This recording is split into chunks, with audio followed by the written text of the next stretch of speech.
Has anybody heard of the hero's journey before? And how it relates? Normally, hero's journey is almost solely applies to world building. So this is the same path that George Lucas took in creating Luke's journey in Star Wars. He built the entire trilogy around this idea. And I'm also doing a bunch of podcasting, so I've been creating my own world within that, and it's brought me to start reading a lot more about this, and I realize it's very relevant to what you guys are going to be doing on the 14th and what you guys have been doing this entire time. Because the reality is, building a business is very much like a hero's journey, where you realize there's a problem.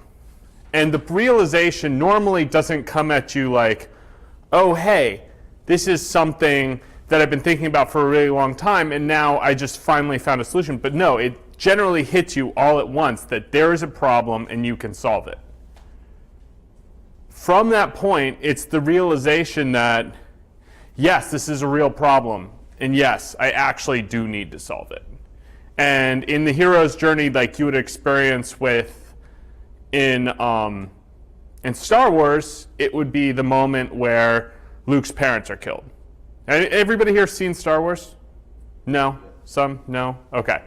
Basically, any movie you have, it's the moment where the hero's journey is catalyzed. It's the moment where the hero has a point and they go, I need to solve this problem now. And usually something like bad happens, right? That forces the hero in to take action. Exactly. And this is your problem statement. Your problem statement is you writing out exactly that point. What is it that you realized was the problem that caused you to leap into action to solve this? Like the breaking point. Exactly. Now, at the end of this, you are going to be at number 5, crossing the threshold. That's what happens on April 14th. So you think you have a solution for your problem. You think you know what you're doing. And our job on the 14th, as a whole group, because yes, competition, there's money involved, that's all wonderful, but the reality is we're all in this together to present the best possible business plans we can. And so your job is to describe to them how you're going to deal with all of this. i.e., how are you going to deal with everything going wrong? How are you going to deal with the moment where somebody else enters into the market and you realize you have real competition and things are going to go horribly wrong? How are you prepared for that? How are you going to describe to people that that's the moment you've prepared for and you're ready to take on? That's the point of this. The point of the pitch is not to say, I'm building this thing, it solves this problem, here's why you should give me money. The point of the pitch is to say, I realized this was a problem. So I found a solution, which is this. It solves the problem for this number of people. Now, I reasonably think, I've done some research, and I think these are the issues I'm going to have, and this is the amount of money I need to overcome said issues. And here's the team I've built to help me overcome those issues together. That's the purpose of the pitch. So I'm going to dive into my own pitch in a minute, at which point I want you guys to give me a 1 through 5 on how you thought it was. But before I do that, I'm going to explain the same criteria you're going to be judged on in the pitch competition. First things first. What's first? Problem statement. So, is there a problem the company is trying to solve clearly stated? i.e., what is actually wrong in the marketplace? So you guys literally are holding in your hands like what the judges are going to be filling out in 2 weeks. so it should be super helpful so there's no surprises. So everybody knows, our judges next 2 weeks, on April 14th, we have the Chief Revenue Officer for a VR company, for Live Planet VR. We have the Managing Director of the Techstars Incubator in Connecticut. We have the former head of an advertising agency who now runs one of the largest business-to-business female-led podcasts in the country.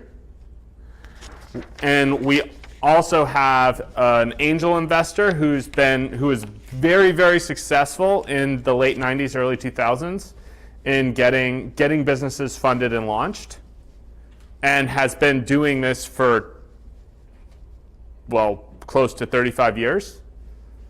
And then we have the head of a 3D printing, the head of operations for a 3D printing company out in Bushwick. Yeah. So an angel investor, you can think about it this way. Angel investors, yeah, they're your first round. So they're the people you go to. These are just random rich people, basically. That's how I think of them. That's how every person I know who goes to get money from them thinks of them. These are people who have a lot of money and sometimes like to give it to people to see what happens. But that said, taking on any investor is a serious proposition. The moment you take on an investor, you are no longer the boss.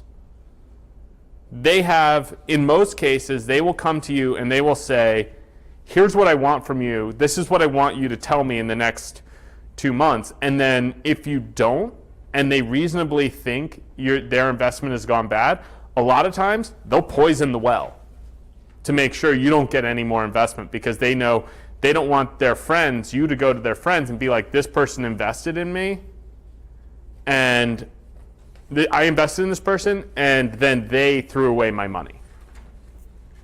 Because they know you're going to those people and saying, so this person invested in me and that's why you should invest in me. It's their reputation that's on the line the moment they give you money. So they've got to head you off at the pass. The moment you take an investor, no matter how small they are, it's really important that you always give them the metrics, and sometimes you can't, and you got to tell them that. But it's really important to be upfront. But angel investors, for lack of a better term, are just rich people with a bunch of money that like to give it out to people sometimes and expect a return. Generally, the return they expect is something on the order of 10x to 20x. But they also expect to lose on 80% of the bets they make. So That makes sense. So it's like playing the stock market with emerging enterprise. yeah, exactly. Angel investors will invest in anywhere from 30 to 60 companies at a time. Venture capitalists will invest in between 10 and 20 companies at a time. But the important thing to note with venture capitalists, they see probably 5 to 10x the deal flow. The number of companies that come to them is probably, they have about a 2% investment rate for the companies that they talk to. So you can never go to a VC and be like, you're going to invest in me right now, and this is the reason why. Actually, you should be like that, but realize that they will likely say no, and it probably has nothing to do with how well you pitched or how solid your business idea was. It could just be that they have another business they've already invested in that's similar. But I digress. On to the problem statement. Is the problem the company trying to solve clearly stated? Are they solving a real problem within the existing market? All of these you'll be judged from a 1 to 5. Solution. Does the team demonstrate that their solution has value? Does the solution solve the stated problem? Do they have a prototype for their product or service? Now, where are we here? If we were to look at this from the hero's journey, where you have limited awareness of problem, increased awareness of the need for change, fear, resistance to change, overcoming fear, committing to change. What are you doing? Where are we now with this? We've had our problem, solution. We're at 2. You're at the increased awareness to change. You need to know what it is you need to change. You've realized there's a problem. You've come up with a solution. You're going to move forward. And the important parts here, be very clear. Be concise, but be clear. So with your problem, say it really straightforward. If they ask you any questions, you're going to have 4 minutes to pitch your entire business idea. If they ask you any questions, just answer them straightforward. If you don't have the answer, say, I don't have that information for you right now. Let me look it up later. Don't make stuff up. Just be very clear, very concise. Problem, solution. Target market. This is the part where all that research that we did with Mike, this is the part where that comes in handy. So from a target market standpoint, who's actually looking for the solution? Do you demonstrate within a reasonable sphere what the solution is? And you can say that quickly, you can say that concisely. Competitive landscape, more research. So this is who else is out there trying to solve this problem? And why are they different, or why are you different? What kind of unique benefit do you provide within the sphere that they don't? Funding. How much does it cost? What do you need? What are you going to use it for? That goes funding and milestones. You can think of those as the exact same thing. Your funding should be tied to goals. They give you X, you will return them Y. So make sure that when you're structuring your pitches, you state those two things in almost the same breath. You'll see that in just a second. And then obviously team and key roles.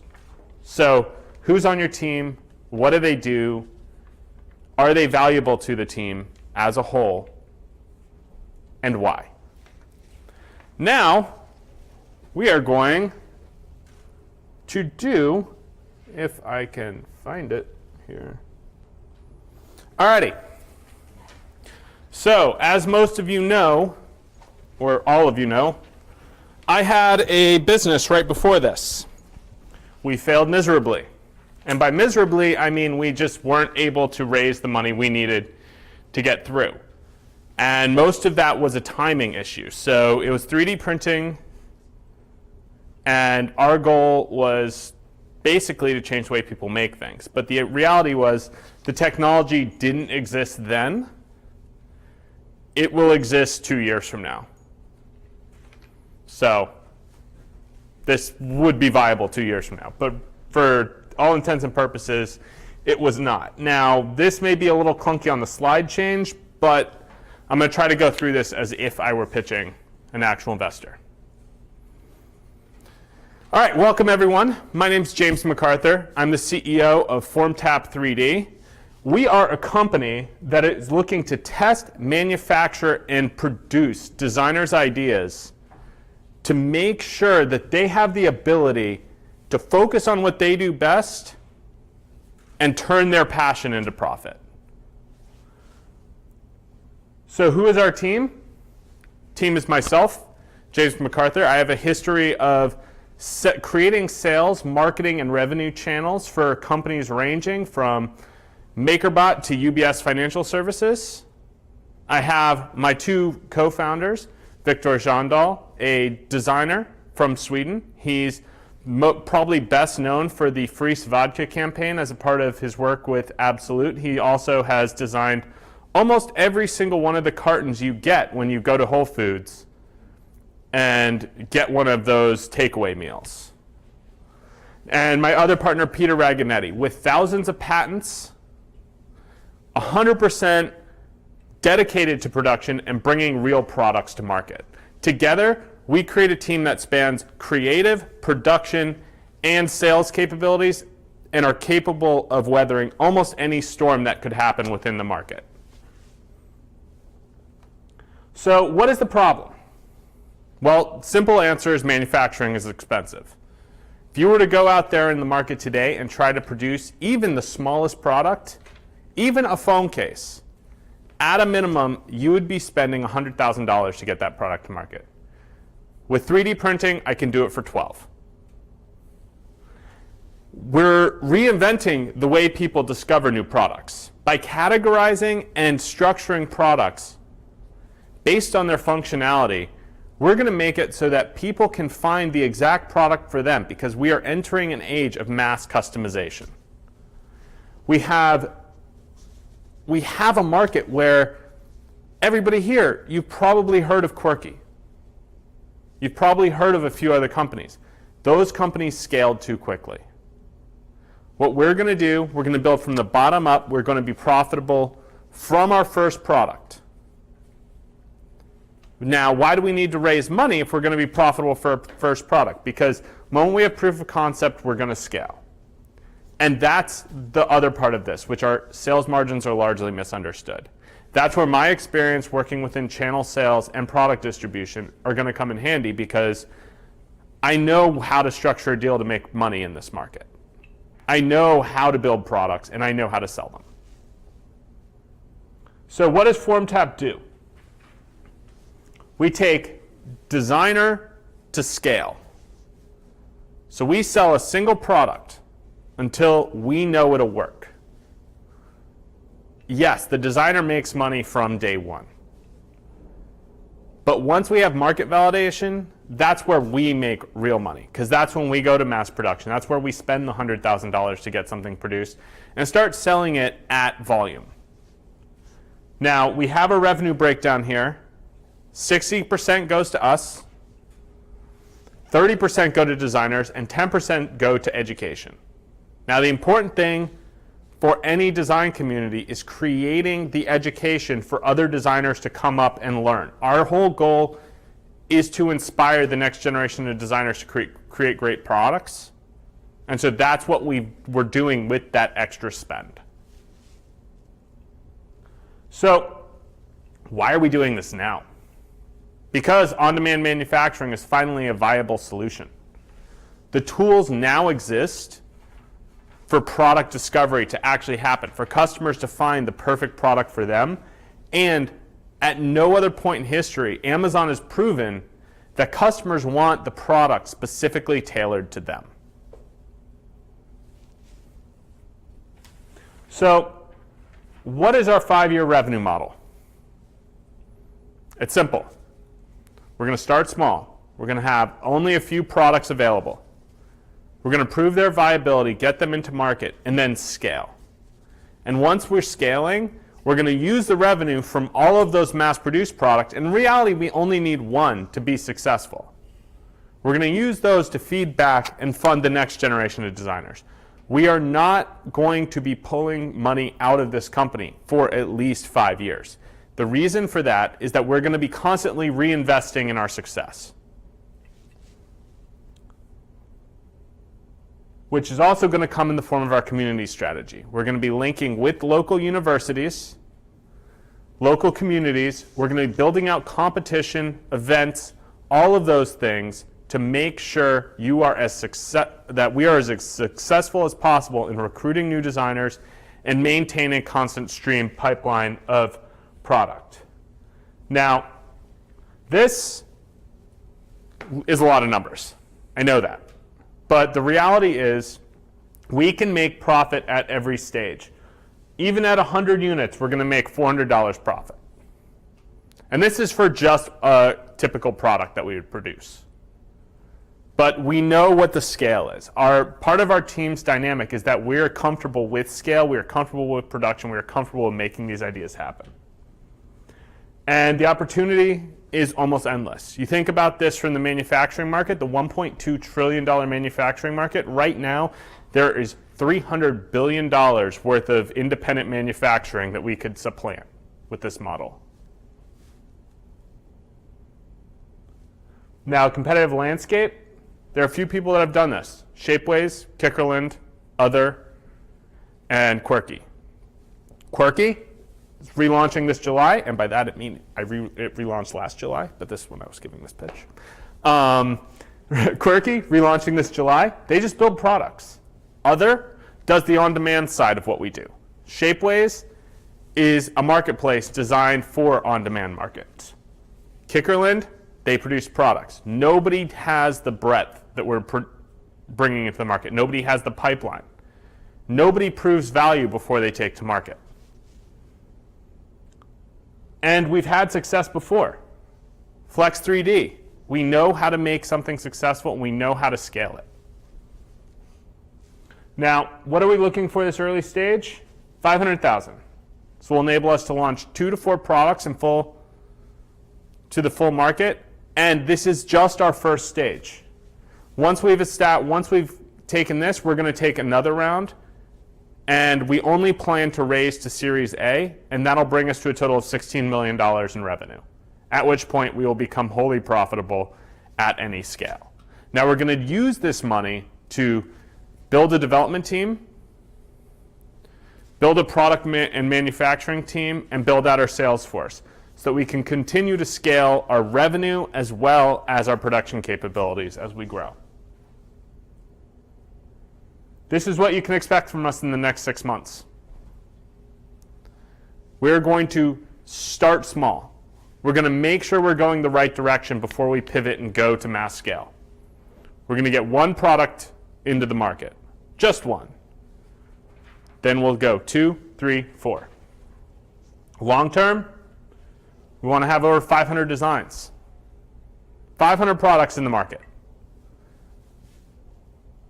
And then past that, over 1,000 designers on the platform, constant stream of new products, and an education platform where we are constantly gaining new designers out of universities. New designers mean new products means new profit. So I'm James McArthur, FormTap, and I look forward to talking to you more and hearing your questions. All right. I'm sorry I had to look over at it. I had not given this presentation for a very long time, so. Can we ask you questions? Go for it. Anyone have any questions after hearing this? Yeah. What's your typical product you're producing? So we're starting small. We're starting with some of the simple things you'd use around the home. So our first product is actually a bar set that was designed to be more ergonomic and more stylish in a way that typical home bar sets are not. How are you able to quantify the amount of money you can generate? Because that each, it's 3D printing your service. Yep. Each part is complex. Like you don't even know how these designs are gonna look or be, and how long they'll take. The time it takes to print. How can you quantify the amount of money you're going to generate from that? So 3D printing is one of those production methods where you actually just need to know the general volume. So we're going to have a limit on size initially for all of our products. So we know within a general set what the volume of said products are going to be. So we'll actually always know within a good ballpark of what that product's going to cost to make. And with 3D printing, the complexity doesn't necessarily matter. So the more complex it is, it doesn't add to our costs. Yeah? Since you're 3D printing, would that mean that your products will be limited to like only plastics? Plastic? With current technology, yes. And but again, these are all proof of concept products. So these are not necessarily going to be the final products. And once we do release the final products, anyone who bought the proof of concept, which will be a higher price, anyone who bought that proof of concept is going to get the final product for free.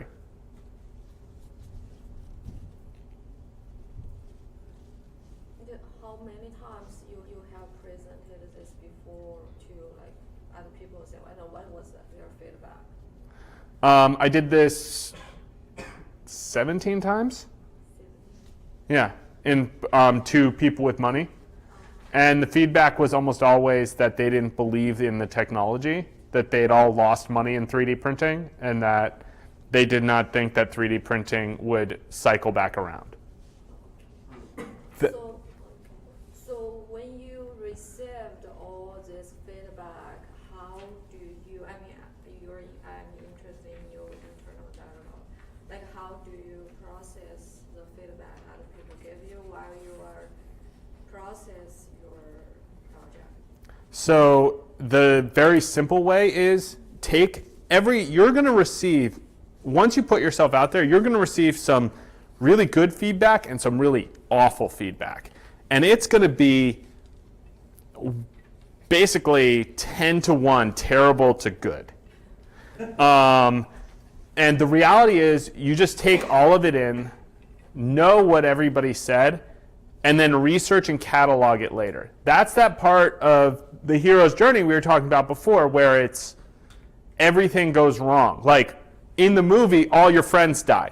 In this, it's you have a moment where you need to say, all right, is this valuable? Is this something that's viable? And test, does that feedback make sense? So in my mind, I said, is the 3D printing market there? And I said, you know what?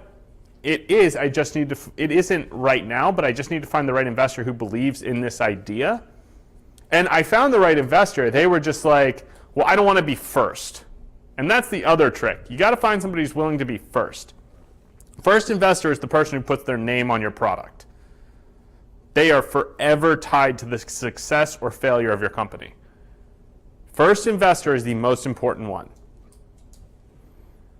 So for me, it was just we couldn't find a first investor and we ran out of money before we could. Yeah? What I really appreciated that I'm just observing, like even in this like demonstration, is that these guys actually asked you really tough questions, and there's even like a confrontational tone, which I don't think would probably happen with judges, but might.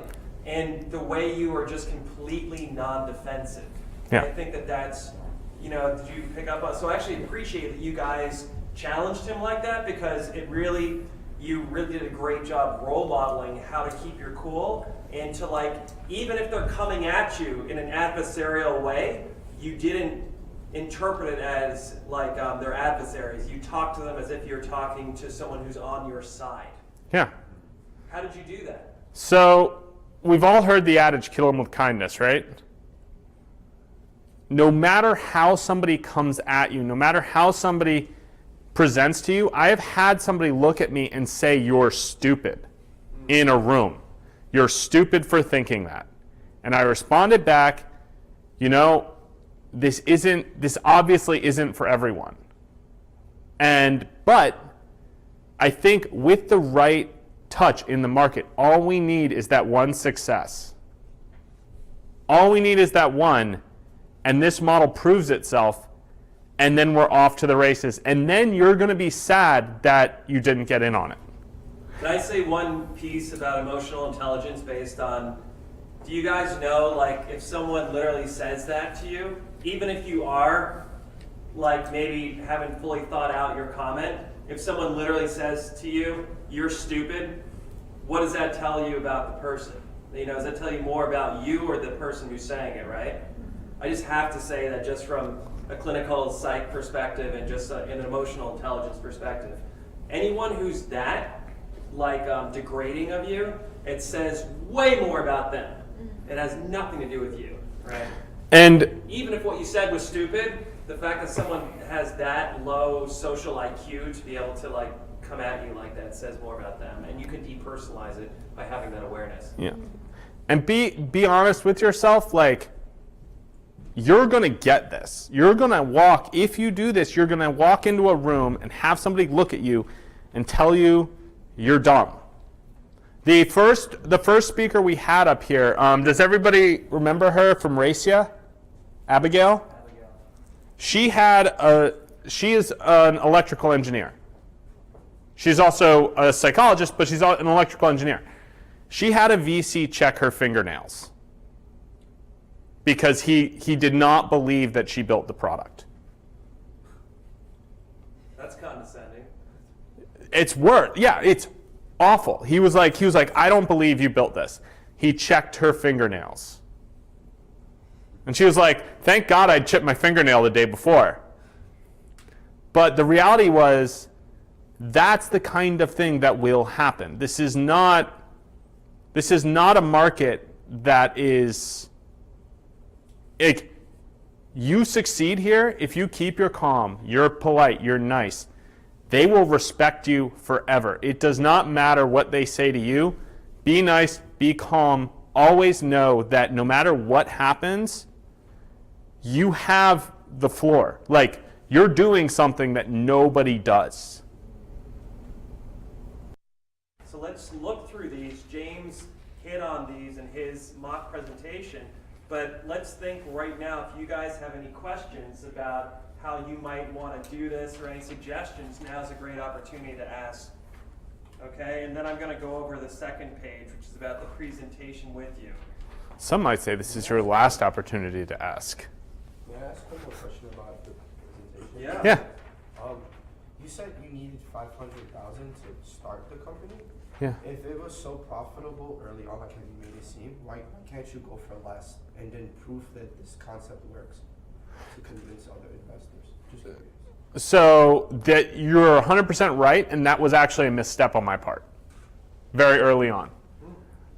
So one of the things that you need to realize is getting that first product out there was much more important. I was saying, I'm going to build a development team, I'm going to hire a bunch of people, when I didn't need to do that.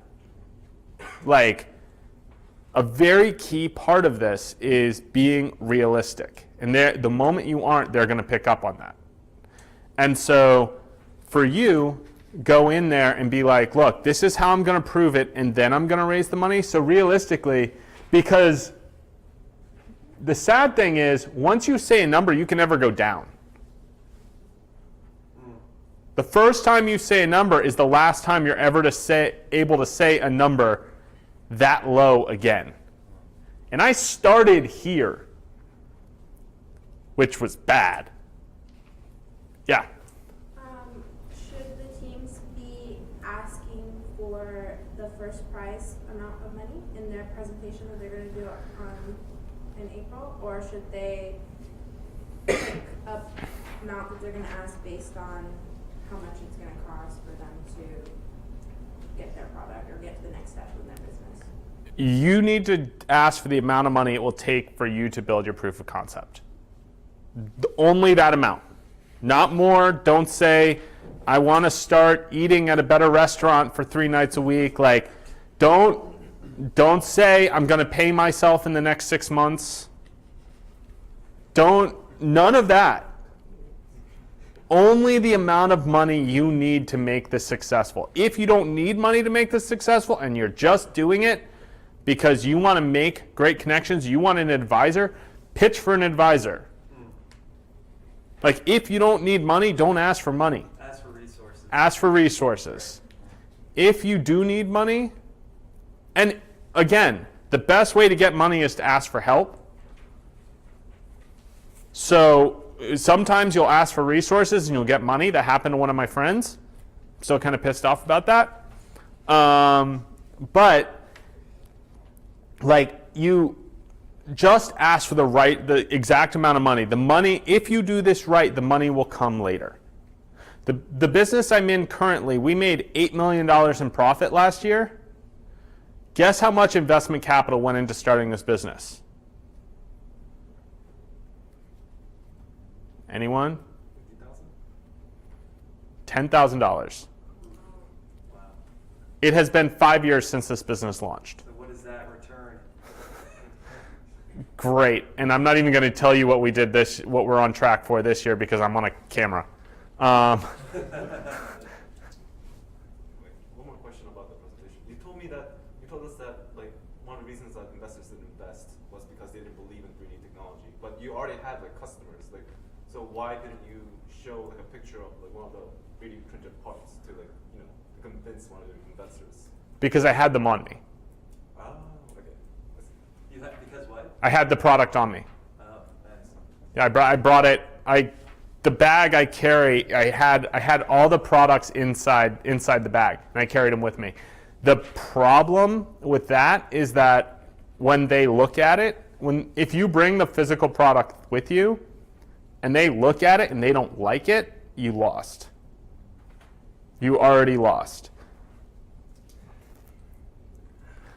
Does that mean they don't like the product itself or the manufacturing method? Like, do you mean they don't like the shape, or like that has actually nothing to do with you? Think about a company you don't like, personally. All of you. Think of a company you don't like. Why don't you like that company? There are probably a myriad of reasons.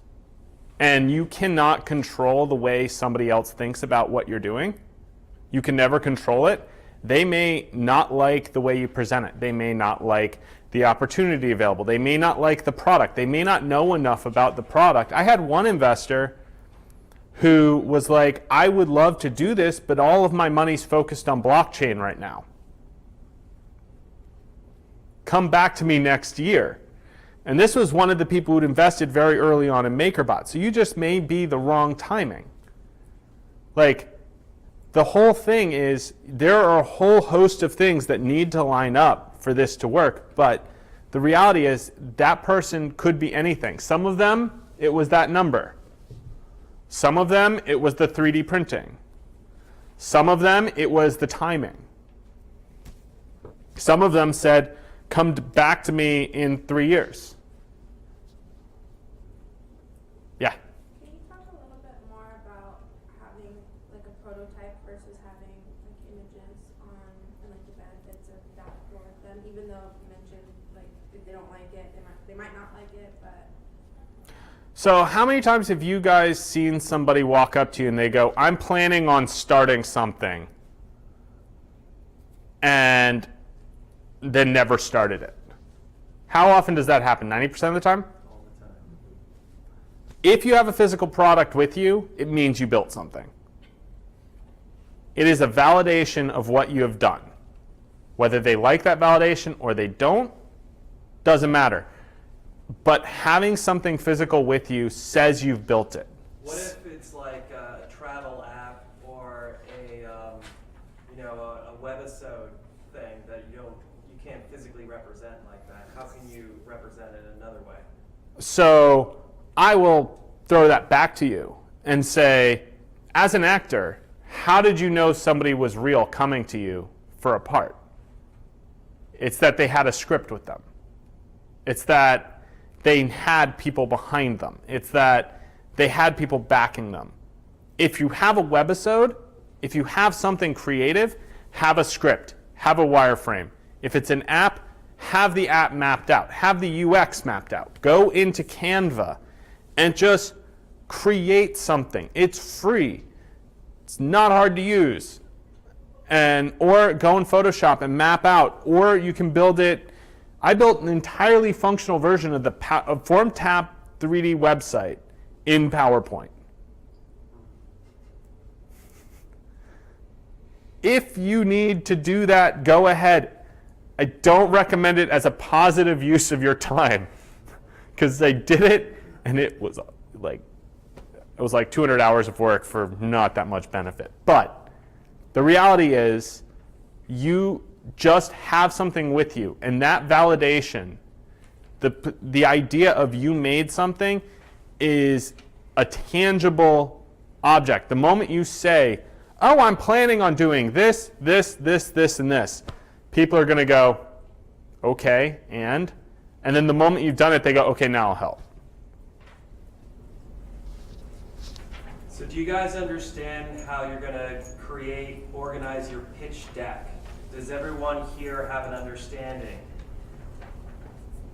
Or do you have a question about that? For example, if I know that this is the criteria, would I structure my slides to kind of equate to these measurements? Yes. Yes. The rubric for the pitch competition was created with the idea of that's how your presentation should flow.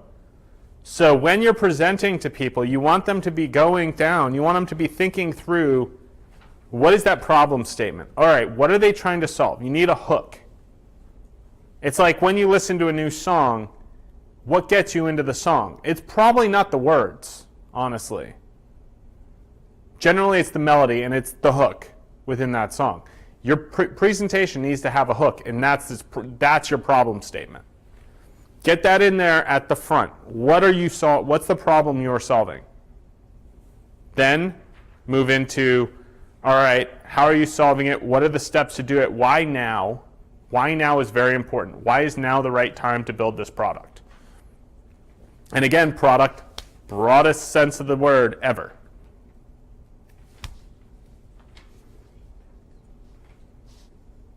Anyone else? Yeah. If I want to talk about the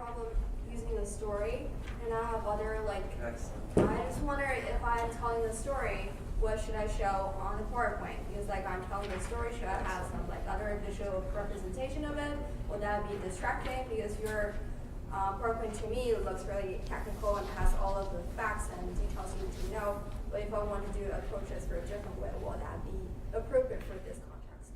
So I'm gonna reframe this in a 15-second pitch.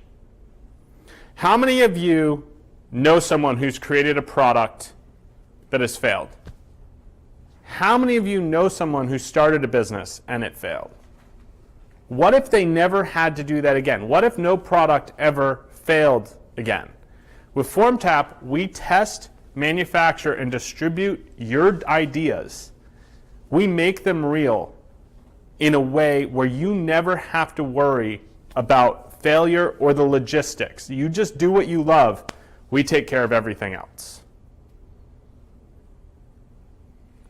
So from that standpoint, I'm making them tell the story in their head of what's happening. Does anybody here listen to podcasts? What is interesting about podcasts? The visuals happen in your head. And that's very addictive. So it's putting things in your terms, which is what you should be doing for the audience in one way or another. So this was a very technical presentation. This was a presentation I gave to VCs who had been part of 3D printing for a very long time and were generally engineers. Now, the pitch I just gave you guys, that was something I would say to groups of creatives. Contextualize what you're doing for your audience. And so if you think your story will help tell that, will put them into your shoes so that they see the problem from your angle, by all means, do it. If you test it out once or twice on your friends and they're like, you know what, maybe it doesn't work, and please test this out once or twice on your friends before you walk in there on April 14th. If that doesn't work, then say, all right, well, maybe restructure. Other questions? How would you guys rate me on a 1 to 5 based on all this stuff? 5. Thank you for that. Yeah. I was just wondering this. You said it was 4 minutes, but was this presentation you gave then, was that actually longer? This was longer. How long is a real pitch, I guess, officially, like in some platforms, how long? The reality is, if they don't like what you're saying, they're going to start asking questions here. They will cut you off and start asking questions there. But that is in general, that was about, when I was well rehearsed on this, that would be about 2.5 minutes to there. So this was a little bit more meandering because I hadn't done it in a while, but yeah. So the rest of the slides used more to kind of reinforce the story you've told and the questions they ask. Yeah, so this is once I get here and they start asking questions about revenue model, all of those answers are down here. Like, how am I marketing this? How am I doing that? Like, that's all here. So they should time their presentations for the 4 minutes, but they can have extra slides for things they might not have time to address in their main presentations that might be asked questions for. Exactly. Time yourself in the mirror. Walk around doing nothing but talking in your phone. I know I've said to do this a number of times. Please do it. Just walk around talking into your phone. You're going to look like a nut job. I actually recorded a podcast on the streets of Brooklyn the other day, and I had so many people looking at me really oddly as I was like, so when you decided to kill off your main character, what happened then? And I had all these people looking at me going like, why are you talking about killing people in the middle of the street? But the reality was I was doing a podcast while I was walking along, and I have 3 softwares on my phone that'll mix out all the road noise. But like, just do it for you. Figure out what you need to do, rehearse, practice, get yourself to that 4 minutes, be able to tell your entire story in 2 minutes, write it to the rubric. I really don't care how you do it, just be able to tell that story. Yeah. I just wanted to say that in terms of your presentation alone, I really liked it a lot. It's very clear. Your words and expressing everything you felt is clear. But in the presentation, the graphics, those pictures, the little toy car and all that stuff, are those products that you were thinking of? Yeah.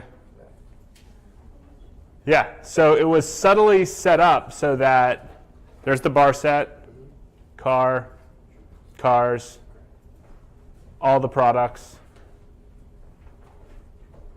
Like, it's subtly set up so that they're constantly seeing product as I'm going. And so then when I actually hand them the products, they're like, oh, okay, these were the products. Again, none of this worked, but like this is the kind of thought process. An investor helped me build this presentation. The one who was like, I would love to do this, but I'm in blockchain. Like, that's gone really well, but neither. Any other questions, guys, about the concept Yeah. before we get to the performative part? So we have 4 minutes Yep. for the total pitch. What should we focus on mainly? Because this is like when we see your presentation, it's longer and all the points are in there. But what would you say, like, don't miss these 3 in the 4 minutes that you have, and then you can just leave these. Problem, solution, why, and how. Like, why are you doing this? How are you planning on doing it? Basically, that's it. Get those 2 things across, and you will be successful.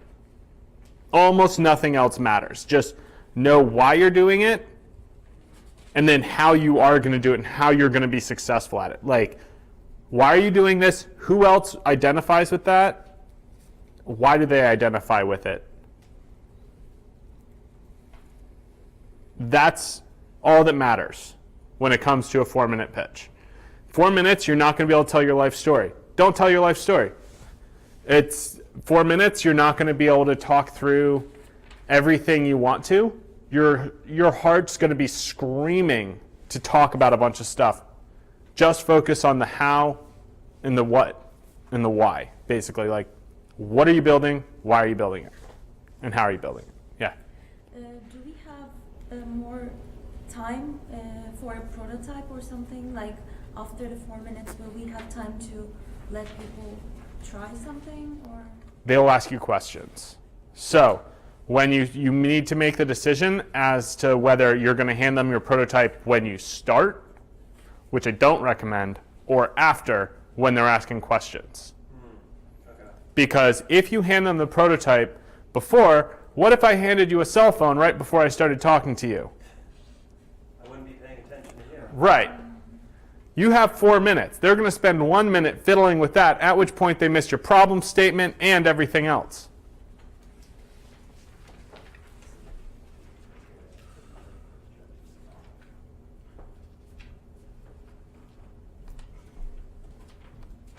All right, let's exit out of the dead company.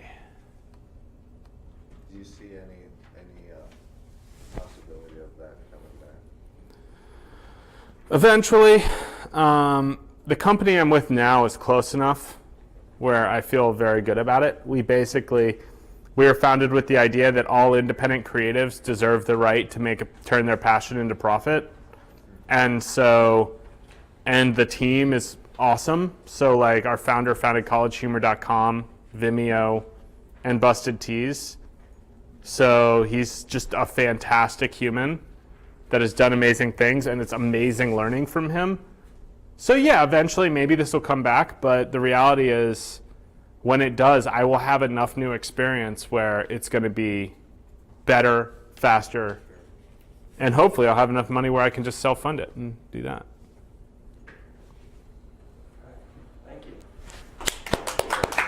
I can't clap for myself. I don't know why I did, but thank you for judging me.